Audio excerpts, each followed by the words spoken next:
ይህ የምፅዓቱ አዋጅ ነጋሪ አገልግሎት ወቅታዊና ዕለታዊ ወጎችን በማቅረብ ትንታኔ የምንሰጥበት የተለያዩ እንግዶችንም በመጋበዝ የምናቀርብበት መድረክ ነው። መረጃዎችን ያጠናከረ ይዞልን የሚመጣው ፓስተር አለማየሁ ነሙ ሲሆን ፕሮግራሙን የመራና መሰናዶውን ኤዲት በማድረግ ወደ እናንተ የሚያቀርበው ይልቃል አስራት ነው። መልካም ጊዜ። ሻሎም ሻሎም፣ ውድ የተከበራችሁ የምፅዓቱ አዋጅ ነጋሪ አድማጮቻችን እንዴት አመሻችሁ? ከቀኑ በኋላ ደግሞ በሌላ መረጃና መልእክት ደግሞ ተመልሰን መተናል። በቀኑ መልእክታችን መረጃ ሳይሆን ወቅታዊውን የሀገራችንንም የዓለማችንንም ገጽታ ለማሳየት ሞክረናል። በተለይም በሀገራችን ላይ ሐሳብና ትኩረትን የሚወስድ ነገር ስለተከሰተ በዛ አቅጣጫ ላይ ምክር ሐሳብ ለማጋራት ሞክረናል። እንግዲህ በአሁኑ ሰዓት ደግሞ መረጃዎችን አጠናክሮልን ይዞልን የመጣው ወንድማችን ፓስተር አለማየሁ ነሙ መስመር ላይ ይጠባበቃል። መልካም ጊዜ እንዲሆንልን እመኛለሁ። ይልቃል አስራት ነኝ ከምፅዓቱ አዋጅ ነጋሪ አገልግሎት። ውድ አድማጮቻችን እንግዲህ ለምሽቱ ይዘን የመጣነውን መረጃ ወደ እናንተ እናስተላልፋለን። መስመር ላይ ፓስተር አለማየሁ ተገኝተዋል። እንግዲህ መረጃዎችን አጠናክሮልን ይዞልን መጥቷል። በቀኑ የመረጃ ክፍለ ጊዜያችን ጠንከር ያለ ወቅታዊ አጀንዳን ነው ወደ እናንተ ያጋራ ነው። ፓስተር በጣም ጠንካራ መልእክትን ያስተላለፈው። ይሄ ያመለጣችሁ ወገኖች ካላችሁ ቻናላችን ላይ በመግባት እንድትጋሩ እንጋብዛለን። አሁን በቀጥታ ከፓስተር ጋር ወደምናደርገው ውይይት እናልፋለን። መጀመሪያ ሰላምታ እንለዋወጥና ይዞልን የመጣውን መረጃ ያጋራናል። ሰላም ላንተ ይሁን ፓስተር፣ እንዴት አመሸ? እንደምን አመሸ ወንድም ይልቃል? እግዚአብሔር ይመስገን። ቀን ላይ ጠንከር ብለህ አንድ መረጃ አጋርተህን ነበረ። ኦፍኮርስ መረጃ ባይሆንም ያው ወቅታዊውን እንዳቧራ ቡል ያለውን በተለይም ደግሞ ፊታችንን ከክርስቶስ ኢየሱስ የሚመልስ ነገር ሰይጣን እንደ አጀንዳ አድርጎ የሰጠን ጉዳይ ነበርና እዛ ላይ ምክር አስተላልፈልናልና ዛሬ ደግሞ በዚህ ምሽት ደግሞ መረጃንም ይዘህልን መጥተሃል። እስኪ ምን ማለት ትፈልጋለህ? እንግዲህ በዛሬው ዕለት በዚህ ምሽት ይዤ የመጣሁት በመካከለኛው ምስራቅ ያለው ሁኔታ ትንሽ ረገብ እያለ የመጣ ይመስላል። እንግዲህ በትናንትናው ዕለት በእነሱ ቀን ሌሊት ማለት ነው የአሜሪካው ፕሬዚዳንት ዶናልድ ትራምፕ በእስራኤልና በሊባኖስ መካከል የተኩስ አቁም ስምምነት መደረጉን ይፋ አድርገዋል። ይበል የሚያስብል ነው፣ ደስም የሚያስብል ነው። ምክንያቱም ይሄ ዘላቂ ከሆነ ማለት ነው ለ10 ቀን ነው የተኩስ አቁም ስምምነቱ፣ ዘላቂ አይደለም። እንግዲህ 10 ቀን ከሆነ በኋላ ምናልባትም ዘላቂ የሆነ ሰላማዊ ድርድር በቀጣይ ያደርጋሉ ተብሎ ይጠበቃል። እንግዲህ ፕሬዚደንቱ በግል ማህበራዊ ትስስር ገጻቸው ትሩዝ ሶሻል ላይ ያስቀመጡት በስፋት መመልከት ይቻላል። ከሊባኖስ የተከበሩ ፕሬዚደንት ጆሴፍ አዊን እና ከእስራኤል ጠቅላይ ሚኒስትር ቤቢ ነው ያሏቸው እሳቸው በናትንያሁ ጋር እጅግ ጥሩ የሆነ ውይይት አድርገዋል ነው ያለው። ይሄ እጅግ የሆነ ጥሩ ውይይት አድርገዋል ነው ያለው። ብዙ ጊዜ ምን መሰለህ እንዲህ አይነት ነገር ሊባኖስ ከእስራኤል ጋር ትደራደራለች፣ ግን ሊባኖስን ደግሞ ከውስጥ የሚያሽከረክረው ሂዝቦላ ነው።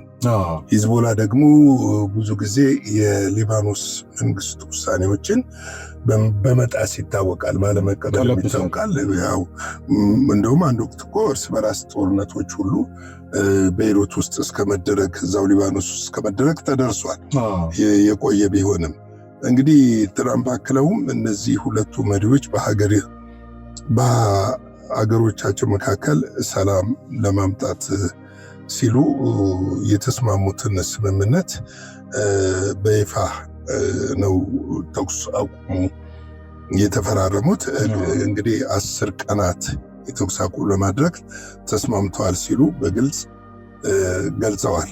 ይሄ ምናልባትም በመካከለኛው ምስራቅ ለተወሰነ ጊዜም ቢሆን እንደዚህ አይነት ስምምነቶች ለህዝብ ፍቱን ይሆናሉ፣ መረጋጋት ይሆናሉ።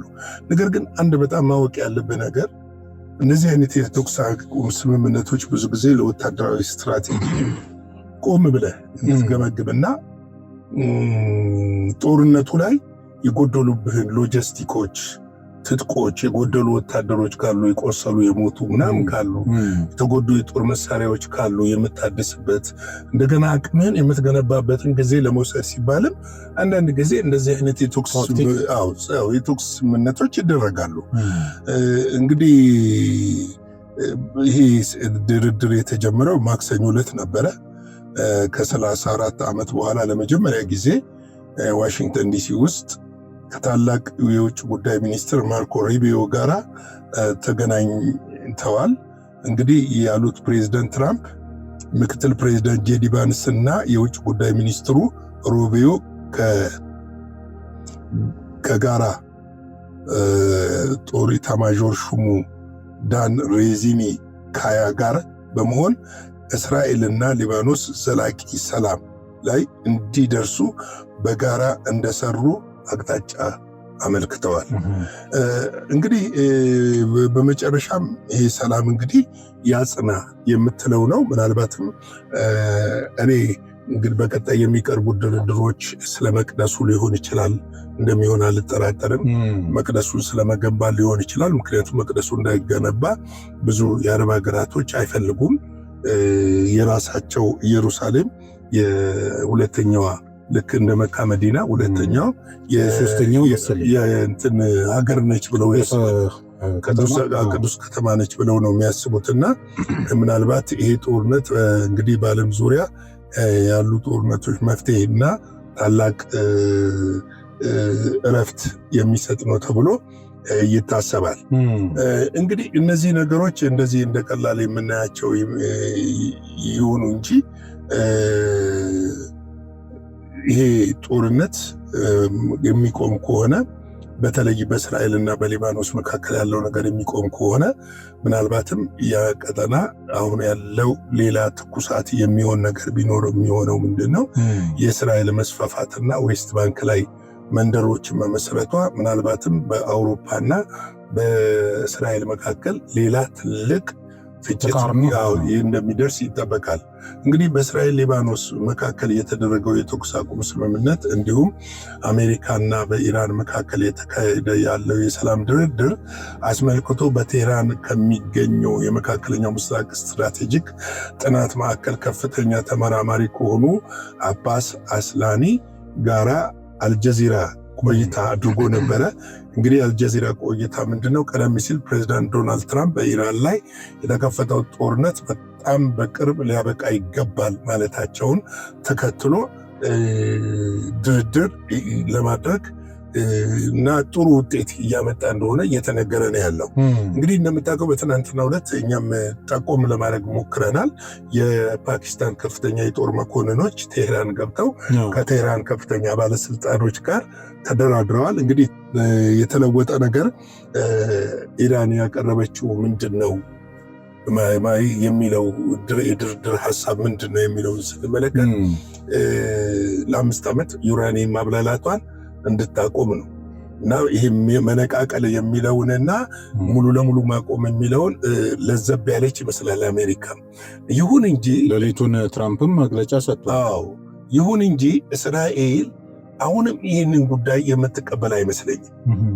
5 ዓመት የሚለው ምናልባት እስራኤል የምትቀበልበት አንድ ምክንያት የምለው በጦርነቱ ጉዳቶችም ስለደረሱባት ከዛ ጦርነት ለማገገም የተኩስ አቁሙን መራዘም ትቀበል ይሆናል። ትንፋሽ መያዣ እንጂ ይሄ አሁን አሜሪካ እያሳሰቡ ነው። ናትናኤል እኮ እያሳሰቡ ነው። መነቃቀል አለባት፣ ማፈርሰስ አለባት፣ ሁለተኛ ወደ ኒኩለር ለመመለስ መፈረም አለባት የሚሉ ነገሮችን ናትናኤል በተለያየ ጊዜ እያነሱ ስለሆነ ከዚህ አቋማቸው ዘንበል ይላሉ ብዬ አላስብም። ሌላው ለዶናልድ ትራምፕ ቀዳዳ ያገኙ ይመስለኛል። ከዚህ ጦርነት ውስጥ መውጣት እኛ ብዙ ጊዜ ብለናል፣ መውጣት ይፈልጋሉ። ምክንያቱም ጦርነቱ ውስጥ ከገቡ በኋላ ጦርነቱን እንዳሰቡት አላገኙት፣ እንደጠበቁት አላገኙት። እነሱ ጦርነቱን በአንድ ሳምንት ጦርነቱን ጨርሰውት ደምድመው ኢራን ላይ አሻንጉሊት መንግስት አስቀርተው ለመውጣት ነበር ያሰቡት። ያ እንደ ሌላው ቦታ የሚሆን አይደለም። ይህ ህዝብ ለየት ያለ ህዝብ መሆኑን በተለይ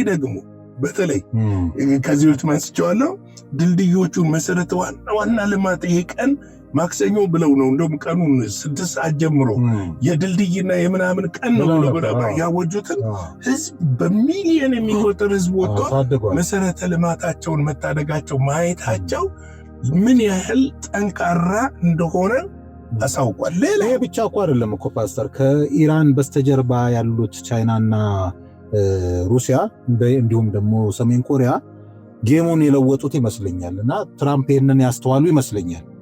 ምክንያቱም ጨዋታቸው ከኢራን ብቻ አይደለም። ከኢራን ጋር ብቻ ቢሆን ኖሮ ልክ ነህ፣ መፍረክረኩ ምኑ ይመጣል። አሁን ግን ግዙፍ የሆነ ነገር ስለታየ መሽሎኪያ ቀዳዳን ያገኙትና የተሳካላቸው ይመስለኛል። አዎ እሱ የተሳካላቸው ይመስለኛል። ሌላው ደግሞ ምን መሰለህ፣ ሆርሙዝን ትዘጋለች ብለው አልጠበቁም። ብትዘጋም በቀላሉ እናስከፍታለን ብለው ነው ያሰቡት። ሌላኛው ማሳያ ደግሞ እኚህም ሰው ያነሱት ነገር አለ። በዓለም አቀፍ ደረጃ የነዳጅ ገበያ ላይ ተጨማሪ ቀውስ ከመከሰቱ በፊት ከግጭቱ መውጫ መንገድ እየፈለጉ ይገኙ ነበረ። እኛ የምንለውና ያሉት እኚህ ሰው አልጀዚራ ላይ ቀርበው ከግጭቱ መውጫ የሚያስፈልግ ለምን እንዲህ አይነት ቀውስ ያስከትላል ብለው በፍጹም አላሰቡም። ሌላው ደግሞ ከጀርባ ሆነው እነ ሩሲያ፣ ቻይና፣ ሰሜን ኮሪያ ሚና ይጫወታሉ ብለው አላሰቡም ነበር። እነሱ በአንድ ሳምንት አታርገው ሁሉን ነገር መውጣት ነበር። በሱም አውሮፓም አለበት። አዎ እሱም ለምሳሌ አውሮፓ ራሱ ጀርባ መስጠት ያስደነግጣል። ስለዚህ ይሄ አሁን እሳቸው እየሰጡ ያሉት መግለጫ፣ ዶናልድ ትራምፕ እየሰጡ ያሉት መግለጫ እና ወደ ስምምነት ተቃርበናል ማለታቸው እፎ የሚያስብል ነው። ጦርነቱ መቀጠሉ ለአሜሪካ የሚያስገኘው ምንም አይነት ስትራቴጂያዊ ትርፍ እንደሌለ ገብቷቸዋል። ምንም ኢራንን መያዝ አይችሉም። ይዤ በነዳጅ እተካዋለሁ አይችሉም። እንደውም እኮ አንድ ወቅት ታስታውስ ከሆነ እኛም ዘግበነዋል። ምንድን ነው ያሉት?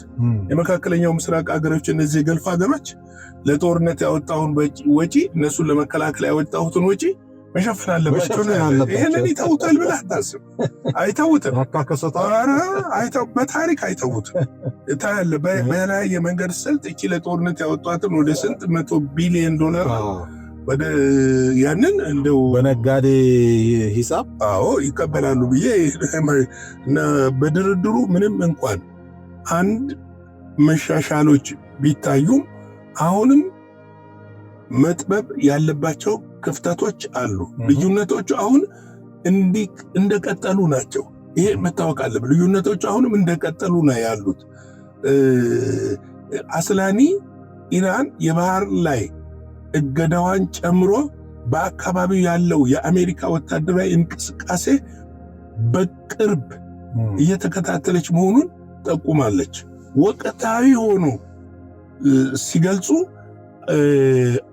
ምናልባትም አሜሪካ እንደገና ጦርነት ልትከፍት ትችላለች የሚል ስጋት አላቸው። 2 ጊዜ ተሸውደዋል፣ 3ኛ መሸወድ አይችሉም። ግን ከዚህ ጋር ደግሞ ላሳይ። አንዳንድ ጊዜ አሜሪካኖች አሁን የመከላከያ ሚኒስትሩ መግለጫ ሰጥተው ነበረ። የመከላከያ ሚኒስትሩ በዛ ያለው ይሄ ስምምነት የማይሳካ ከሆነ ነው ያሉት። እሳቸው ጦርነቱ እንደሚቀጥል ነው እየተናገሩ ያሉት። ከዶናልድ ትራምፕ ጋር በፍጹም ተቃራኒ የሆነ ነገር ነው እየተናገሩ ያሉት እና ጦርነቱ ይቀጥላል ነው እያሉ ያሉት እና ወታደሮቻቸው በዛ በእግረኛም ለመግባት ዝግጁ እንደሆነ ነው እየተናገሩ ያሉት እና ይሄ ጉዳይ እጅግ አሳሳቢ ጉዳይ እንደሆነ ልንመለከት ችለናል ለማለት ነው። ስለዚህ አሁን ላይ ሁለቱም አገሮች ምናልባትም ኢራንና አሜሪካ በድርድሩ የሚስማሙ ከሆነ እስራኤል ምንድነው ልታደርግ የምትችለው የሚለውን ነገር ደግሞ ማየት አስፈላጊ ነው ብዬ አስባለሁ። ምክንያቱም እስራኤል ይህን ድርድር ከመጀመሪያው ጀምሮ እየተቀበለችው አልነበረም። ድርድሩን እየተቀበለችው አልነበረም።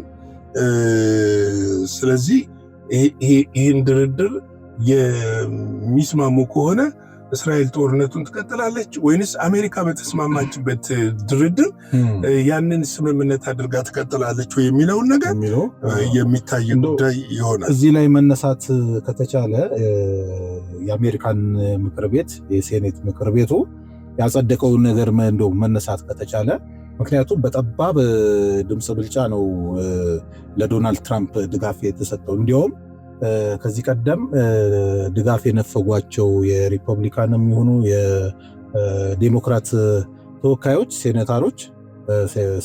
ሴናተሮች ለዶናልድ ትራምፕ ድጋፍ እንደሰጡ ሁሉ ተሰምቷል እና 214 ለ213 በጠባብ ድምፅ ብልጫ ቀኝ እጃቸውን እንደሰጡ እየተነገረ ነው ያለው። እንደውም ማንሳት ከተቻለ ብዬ ነው። አሁን ምንድነው መሰለህ ሀገር ውስጥ ያለው የፖለቲካው ሁናቴ በሁለት ገጽ ላይ ህዝቡም ዓለም አቀፍ መሪዎችም እንደዚሁም ደግሞ የሃይማኖትም አባቶች የሚባሉት የካቶሊክም ፖፑም ሌሎችም እየተቃወሟቸው ነው ያሉት ዶናልድ ትራምፕን። አሁን የታሪፍ ጭማሪያቸውን ጋፕ አድርገዋል፣ አቁመዋል። እንደምታውቀው ከፍተኛ ፍርድ ቤቱ ባለፈው እንትን ብሏል፣ አግዶታል። ያንን እገዳ ከዛ በኋላ የተነሳ አይመስለኝም። ሁለቱ ግን አሁን ያልከው የጦርነት በጀቱ እንዳይጸድቅ እንዳይቀርብ ከልክለዋል። የጦርነቱ 200 ቢሊዮን ዶላር ያስፈልገኛል ለቀጣዩ ጦርነት ብለው ነበረ። ያ ውድቅ ተደርጓል። አሁን ድጋፍ ያገኙት እሳቸው ምንድነው ጦርነቱን እንዲቀጥሉ አይደለም ድጋፍ ያገኙት፣ በጦርነቱ ውስጥ የተፈጠረውን እንትን ባለማማከር ባለምናምን ባለማድረግ በራሳቸው ጥሰት ያደረጉትን ነገር እንዲጠየቁ ነበር የተፈለገው። ያንን እንዳይጠየቁ ነው 49 ለ50 በአንድ ድምፅ ብልጫ የሆነው። እንግዲህ ይሄ የሚያመለክተው ምንድነው ምን ያህል ፖለቲካ የተካረረ እንደሆነ ይህንን ማርገብ እንዳለባቸው ነው። እንግዲህ በቅርብ ታስታውሳለህ ከ9 ሚሊዮን ህዝብ በላይ ወጥቶ ኪንግ አንፈልግም፣ ጦርነት አንፈልግም ብለው ተቃውሟቸዋል። ስለዚህ ይህን ጦርነት ከዛም በኋላ መልሰው እሳቸውም አማካሪዎቻቸውም እያሰቡበት ይመስላል እና እነዚህ ነገሮች በቀጣዩ ተዳምረው ምናልባትም ሰላማዊ ሁኔታ ሊፈጠር ይችላል። ከአሜሪካ አንጻር አሁን እኛ ከአሜሪካ አንጻር ነው እያየን ያለ ነው። ከእስራኤል አንጻር ግን እስካሁን እስራኤል በዚህ ጉዳይ ላይ ምንም ዝም ነው ያለችው። በትናንትናው ዕለትም ዶናልድ ትራምፕ በገለጹ ነገር ዝም ነው ያለችው። ነገር ግን ከዛ ቀደም ብላ በዚህ በኒኩለር ዙሪያው መነቃቀል አለበት የሚለውን ሀሳብ ነው የምትገራ። የተወሰነች መረጃ ያየው መሰለኝ የእስራኤሉ ናታንያሁ ጠቅላይ ሚኒስትር ለሊባኖስ ህዝብ መግለጫ ሰጥተው ነበር። ለአባቶች፣ ለእናቶች፣ ለአረጋውያን እያሉ መልእክት አስተላልፈው ነበርና ምናልባት እንግዲህ በቀጣይ ምን ሊፈጠር እንደሚችል መገመት አንችልም። እዛ ቀጠና ላይ አሁን ጦርነት ለጊዜው ሊቆም ይችላል።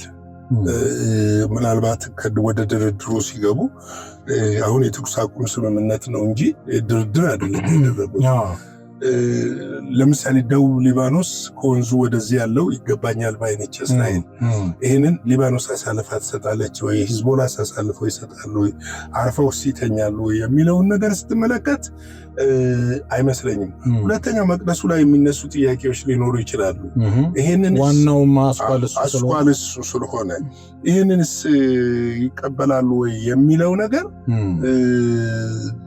እንትን አይደለም። አሁንም እኮ ድርድሩ መልካም መንገድ ይዟል ነው እንጂ እኮ ተስማምተዋል የሚል ነገር የለም። አሁን ይሄን ነገር ባንክሮ ሊታይ ይገባል። እንደውም እኮ ኢራን ምን አደረገች መሰለ የጦር ጀቶቿን እንትኖቿን ወደ ፓኪስታን ወስዳ ፓኪስታን አየር ማረፊያ ላይ አስቀምጣለች። ምክንያቱም ድጋሚ ጦርነት ሊነሳ ይችላል የሚል ስጋት ነበራትና በሃንጋሮች ውስጥ በተለያየ ሃንጋር ውስጥ የደበቀችውን ነገር እንትን ትላለች። በዚህ ቅስበትም ደግሞ ኢራንም ወታደራዊ እንትኗን እያገገመች ትመጣለች። በቀጣይ ያለው ነገር የጦር መሳሪያን በብዛት እየገባላት ይመጣል ብዬ አስባለሁ። እነዚህ ነገሮች በሚሆኑበት ሰዓት ደግሞ የበለጠ ትጠናከራለች። ኢራንን አይቀሬ ነው እና ምን ልል ፈልጌ ነው እንደማይቀር እኮ እኛ እናውቃለን። አሁን የጊዜውን ነገር እያየን ነው እንጂ እየተመለከትን ነው እንጂ ያለ ጊዜው እንዳይሆን ነው። የእሱ ነው ትልቁ ነገር እሱ ነው። እንግዲህ ቅዱሳን ወገኖቻችን በመካከለኛው ምስራቅና በኢራን በኩል ያለው ነገር ይህንን ይመስላል። ምናልባትም ለዓለም ትልቅ እፎይታ ይሰጣል ብለን እናስባለን። በተለይ በነዳጅ ዙሪያና በሸቀጥ መጓጓዝ ዙሪያ ላይ ያለውን ነገር የኑሮ ወደ ላይ አሻቅቦ የነበረውን የነዳጅ ዋጋ ወደ ታች እንዲወርድ ያደርገዋል ብለን እናስባለን። ይህ ደግሞ መሆን ለሕዝብ እፎይታ ነው ብለን እናስባለን። ነገር ግን አሁንም ከጸሎታችን አንጉደል፣ አጥብቀን እንጸልይ፣ በእግዚአብሔር ፊት አጥብቀን እንውደቅ፣ እግዚአብሔርን ፊት እንፈልግ። ሰማይና ምድር በእግዚአብሔር እጅ ነው ያለው። እኛ በእግዚአብሔር ፊት በቀረብን ቁጥር ነገሮች እየሰለሉ እየቀለሉ ይሄዳሉ የሚል እምነት አለን። ይህንን ለማለት ነው። ጌታ ይባርካችሁ። ሻሎም። እግዚአብሔር አብስቶ ይባርክ። ፓስተር በጣም ገንቢ የሆነ መልእክትን ያስተላለፈው መረጃውንም ጨምሮ እንግዲህ ከጸሎት አትጉደሉ ብለሃልና ትልቅ አባባል ነው። ምክንያቱም ጸሎት ያመጣው ለውጥ ነው ብዬ ነው ማምነው በግሌ። በኢትዮጵያ ብቻ ሳይሆን በዓለም ዙሪያ ያሉ ቅዱሳኖች ይሄ ያለ ጊዜው የሚመጣውን ነገር እግዚአብሔር እንዲገድበው ጸሎቶች ተጸልየዋል ብዬ በበኩል ያምናለሁ። ስለዚህ አሁንም እንድትቀጥሉ እኔም ማበረታታት እወዳለሁ። ውድ የምፅዓቱ አዋጅ ነጋሪ አገልግሎት አድማጮቻችን ለዛሬ አርብ ምሽት እንግዲህ ይዘን የመጣነው መረጃና መልእክት ይመስላል። በነገው ዕለት እንግዲህ አንድ መረጃና ከምሽቱ 12 ሰዓት ላይ በወቅታዊ አጀንዳ ዙሪያ የቀጥታ ስርጭት ይኖረናል። እዛ ላይም ደግሞ መረጃዎቻችሁን፣ መልእክቶቻችሁን በማጋራት ለሌሎችም ወገኖች ሊንኩን በማጋራት ሰብስክራይብ በማድረግ ተባባሪ እንድትሆኑ በጌታ ፍቅር እናሳስባለን። ነገ እስክንገናኝ ድረስ የእግዚአብሔር ምሕረት፣ ቸርነት፣ ጸጋ ከእያንዳንዳችን ጋር ይሁን። ሻሎም። ለዛሬ ይዘን የመጣነው ወቅታዊ መረጃ ይህንን ይመስል ነበረ። በሌላ ጊዜ በሌላ መሰናዶ እስከምንገናኝ ሰላም ለእናንተ ይሁን።